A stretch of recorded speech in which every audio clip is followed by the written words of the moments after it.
शुभोदय छात्रों, आशा करता हूँ आप सभी लोग ठीक हो, स्वस्थ हो, घर पर रहो और जो है अपने स्वास्थ्य का देखभाल करो। ओके, आगे बढ़ते हुए आज का पाठ जो है प्रकृति की सीख डे 2 में आप लोगों का स्वागत करता हूँ। पार्ट सेकंड है ये है। पार्ट फर्स्ट में हम लोगों ने देखा था कि कवि परिचय, पाठ का उद्देश्य क्या है और जो है इसका चित्र पठन क्या है, ये सभी कुछ हम लोगों ने जाना था। आशा करता हूँ आप सभी लोग होमवर्क अच्छी तरह से कर रहे हो। अगर कोई होमवर्क नहीं कर रहा है या कोई आपका दोस्त या फ्रेंड जो स्टूडेंट आपके क्लास का है अगर होमवर्क नहीं कर रहा है या पाठ नहीं देख रहा है, वीडियो नहीं देख रहा है, तो उनको जो है आगाह कीजिए, मीन्स वार्न कीजिए कि देखना है और होमवर्क करना है और उसी के साथ फेन नोट्स भी कंप्लीट करना है। अगर ये सभी कुछ करेंगे तो जो है आप लोग नेक्स्ट कक्षा के लिए एलिजिबल या नेक्स्ट कक्षा में जा पाओगे, नहीं तो आप लोग फिर से यही कक्षा में बैठ जाओगे। ओके, आगे बढ़ते हुए प्रकृति की सीख जो कविता पाठ है, इसको लिखने वाले कवि जो है कौन है? सोहनलाल द्विवेदी जी है।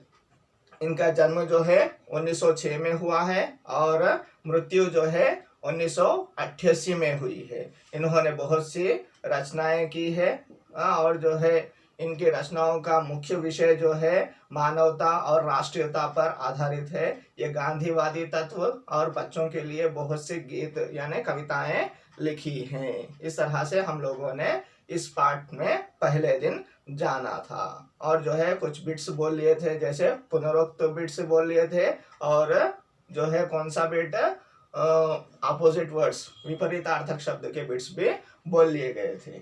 आगे बढ़ाते हुए आज प्रकृति की सीख कविता में हम लोगों को कवि सोहनलाल द्विवेदी जी क्या सीख दे रहे हैं हम लोग जानेंगे। आप लोग अपनी अपनी पाठ्य पुस्तिकाएं मीन्स टेक्स्ट बुक्स ओपन करिए। अगर कोई नहीं खरीदे हैं जल्द से जल्द खरीद लीजिएगा और ओपन कर कर जहां जहां पर ये हार्ड वर्ड्स या नए शब्द दिखाई दे रहे हैं या टेक्स्ट बुक के आधार पर कोई और एक्स्ट्रा बोलूंगा तो उसको अंडरलाइन कर कर जो है पेंसिल से अंडरलाइन कर कर लिख लीजिएगा।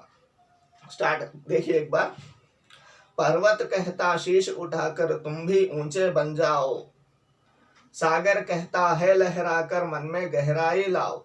देखो पहले चित्र जो है आप लोगों को कौन सा दिया है? पर्वत का, बादल का, पेड़ पौधे, ये सभी कुछ यानी प्रकृति में ये सभी कुछ आते हैं, इसीलिए जो है क्या दिया गया है? इन सभी का चित्र दिया है। उसी के साथ पर्वत कहता है, पर्वत क्या कहता है? शीश उठाकर तुम भी ऊंचे बन जाओ। जिस तरह पर्वत क्या है? पर्वत कौन सा भी कष्ट आने दो, जैसे सूरज गर्मी देता है, ओके, जो ठंडाई का सीजन होता है उस वक्त ठंड से अकड़ जाता है, वर्षा काल में जो है बारिश से भीग जाता है। हम जो है बारिश से भीगते ही जो है कोई ना कोई छत, कोई ना कोई शेल्टर देख लेते हैं।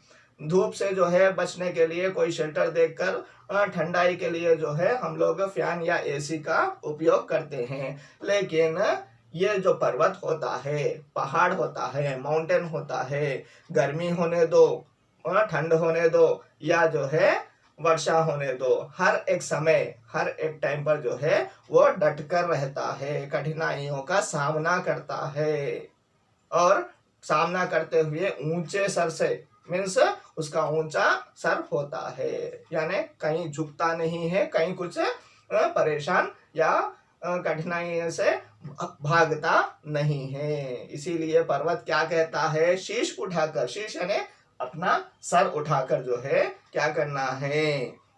ऊंचे बन जाना है, यानी हाईएस्ट पीक्स की तरह खड़े हो जाना है, कठिनाइयों का सामना करना है। ये कौन कह रहा है? पर्वत कह रहा है। पर्वत क्या कहता है? शीश उठाकर, शीश को उठाना है यानी सर को उठाकर रखना है, कितनी भी कठिनाइयां आने दो, उठाकर जो है हमें ऊंचे बन जाना है। सागर कहता है लहराकर मन में गहराई लाओ।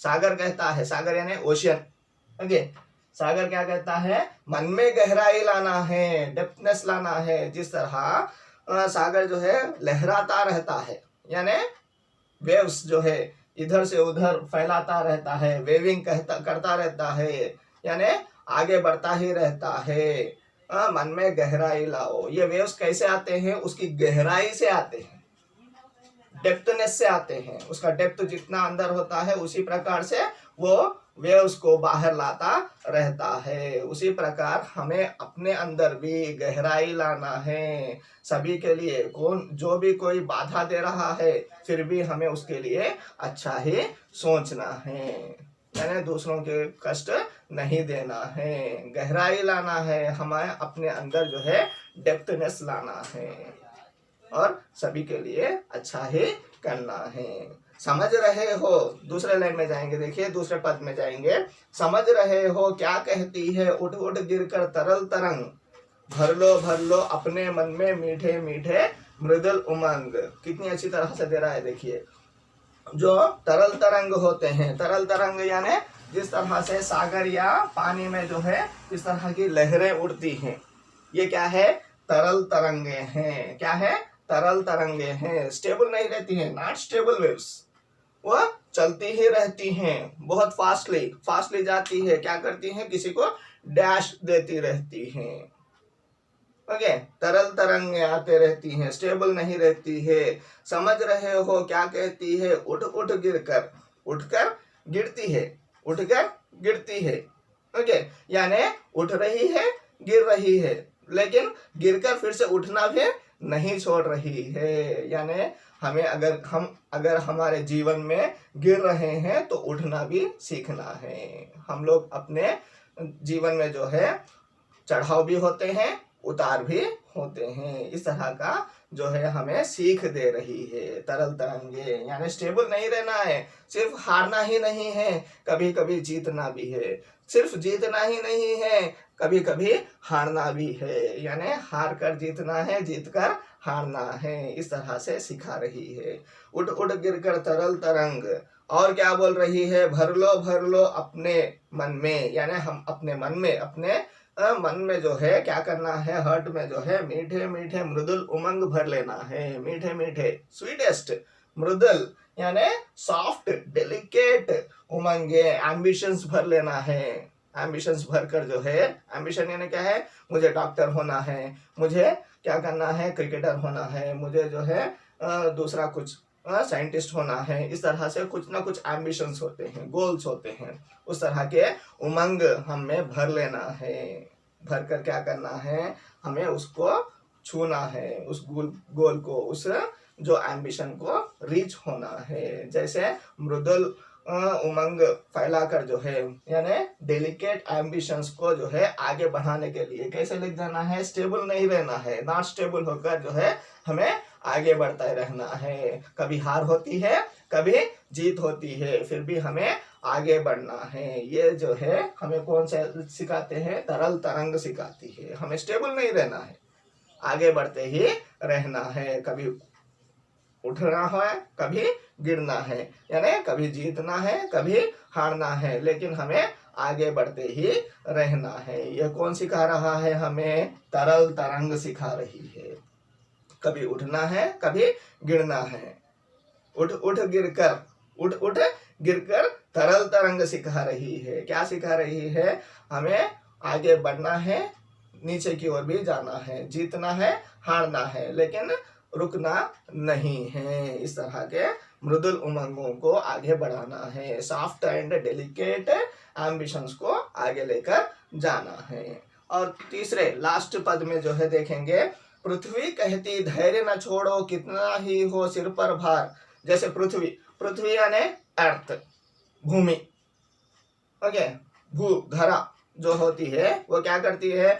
अब हम लोग जो है इंडिया में 130 करोड़ के ऊपर, 138 प्लस करोड़ के ऊपर हो गए हैं। फिर क्या कर रही है? थोड़ी देर के लिए हमें बाजू रख रही है? पृथ्वी नहीं है, कितनी भी कष्ट होने दो, हमें सह रही है।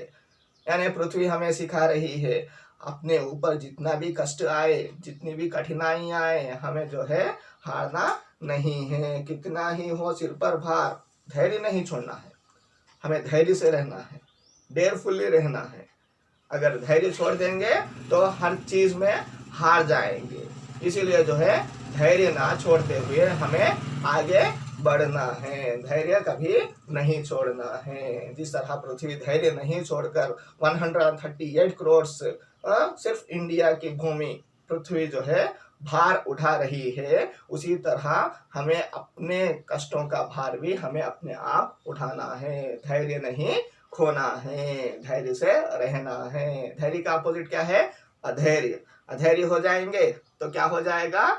मृत्यु के करीब हो जाएंगे, अस्वस्थ हो जाएंगे। धैर्य से रहेंगे तो किसी भी कठिनाइयों का सामना कर पाएंगे। ओके, धैर्य नहीं छोड़ने को कौन कह रही है? पृथ्वी कह रही है, अर्थ कह रही है। नभ कहता है, नेक्स्ट टू लाइन्स देखिए, लास्ट टू लाइन्स। नभ कहता है फैलो इतना, ढक लो तुम सारा संसार। नभ, नभ यानी आकाश कह रहा है। क्या कह रहा है? ऐसे फैल जाओ, ऐसे स्प्रेड हो जाओ। आकाश फैला हुआ है, स्प्रेड हुआ है। ओके, उसी प्रकार जिस तरह आकाश फैला हुआ है, उसी प्रकार तुम्हें भी फैलने के लिए, स्प्रेड होने के लिए कह रहा है। क्यों स्प्रेड होना है? सबकी बाधाओं को हमें देखना है, देखकर जो है क्या करना है? सारे संसार को प्यार देना है, प्रेम से देखना है, सभी के साथ प्रेम से रहना है। ढक लो तुम सारा संसार, ढक लो तुम सारा संसार यानी सभी के साथ प्रेम युक्त रहना है।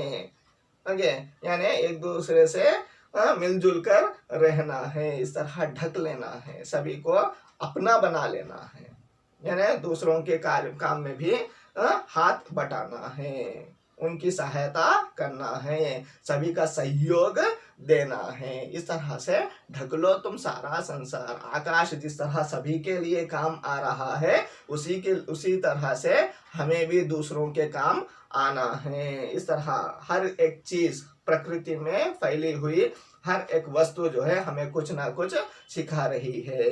पहले पर्वत सिखा रहा है, कितना भी कष्ट होने दो, हमें सिर उठाकर रहना है। एक दूसरा जो है सागर जो है मन में गहराई लाने के लिए, जितना भी परेशानी है अपने अंदर डेप्थनेस लाकर जो है उस परेशानी का सामना करना है, इस तरह बता रहा है। और तीसरा जो है तरल तरंगे क्या सिखा रही है? अगर हम गिर रहे हैं तो फिर उठना भी सीखना है, अपने जीवन में आगे बढ़ना है, और मृदुल उमंगों को, एम्बिशंस को जीतने के लिए, गोल्स को रीच करने के लिए हमें ये जो है तरल तरंगे सिखा रही है। पृथ्वी क्या सिखा रही है? कितना भी भार होने दो, कितनी भी कठिनाई होने दो, हमें आगे बढ़ना है, धैर्य नहीं छोड़ना है। लास्ट एंड फाइनल नभ क्या सिखा रहा है? सभी के साथ, सभी के लिए जो है इतना फैल जाओ कि सभी अपना समझने लगे, सभी जो है आपको अपना समझने लगे, अपने कष्टों को बताना आरंभ करें। इस तरह से जो है हमें दूसरों का साथ, दूसरों का सहयोग देना सिखा रही है। ये सभी चीजें प्रकृति की सीख कविता के कवि सोहन लाल द्विवेदी जी ने बहुत सुंदर कविता लिखी है। एक बार फिर पढ़ता हूँ, आदर्श वाचन करता हूँ, सुनिए। पर्वत कहता शीश उठाकर तुम भी ऊंचे बन जाओ, सागर कहता है लहराकर मन में गहराई लाओ, समझ रहे हो क्या कहती है उठ उठ गिर कर तरल तरंग, भर लो अपने मन में मीठे मीठे मृदुल उमंग। पृथ्वी कहती धैर्य न छोड़ो, कितना ही हो सिर पर भार, नभ कहता है फैलो इतना, ढक लो तुम सारा संसार। उसी के साथ ही हम लोग नेक्स्ट बीट में देखेंगे अर्थग्राहिता में फर्स्ट ई बीट में देखो, इधर कुछ वर्ड्स दिया है, उसका जोड़ दिया है। ओके, पर्वत धैर्य ना छोड़ो, ओके कह रहा है, सॉरी क्या कह रहा है? शीश उठाने को कह रहा है। पर्वत क्या कह रहा है? शीश उठाकर धैर्य ना छोड़ो कह रहा है, ऊंचे बन जाने को कह रहा है। इस तरह से इसको जो है क्या करना है? मिलान करना है, मिलान कर कर जो है इसका जोड़ बनाना है, मीन्स मैच द फॉलोइंग करना है, कर कर जो है इसका भाव लिखना है। जैसे पर्वत क्या कह रहा है? ऊंचे बन जाओ, ओके ऊंचे बनना, उसका भाव लिखना है। इधर धैर्य बनाना क्यों दिया है? क्योंकि कौन कह रहा है? पृथ्वी कह रही है धैर्य बनाना, ओके। उसके बाद ढक लो तुम सारा संसार, कौन कह रहा है? नभ कह रहा है, यानी सारे संसार की तरह हमें भी सभी परेशानियों को ढक लेना सीखना है, यानी सभी को अच्छे से साथ देना सीखना है। ये सभी को जो इसका भाव लिखते हुए इसका होमवर्क, इसका गृह कार्य कीजिए। और आप लोगों का और एक गृह कार्य जो है 3 प्रश्न दे रहा हूँ, उसको देखिए। नदियाँ खेती के लिए किस प्रकार उपयोगी है? नदियाँ खेती के लिए किस प्रकार उपयोगी है? या हाँ, नदियाँ खेती के लिए उपयोगी है किस प्रकार? छोटा सा विवरण देता हूँ। नदियाँ जो है, नदियों से हम लोग क्या करते हैं? नहरें बनाते हैं, यानी कैनाल्स की तरह बनाते हैं, बनाकर खेती के लिए उपयोग करते हैं। और नदियों पर डैम्स बनाते हैं, डैम्स बनाकर जो है खेती के लिए उपयोग करते हैं। और फर्टिलाइज भूमि हो जाती है, जहाँ कहीं पर नदियाँ होती हैं फर्टिलाइज यानी उपजाऊ भूमि हो जाती है, और खेती के लिए जो है बहुत ही उपयोगी, यूजफुल होती है। इस तरह से और कुछ पॉइंट्स जोड़ते हुए इसका आंसर लिखिएगा।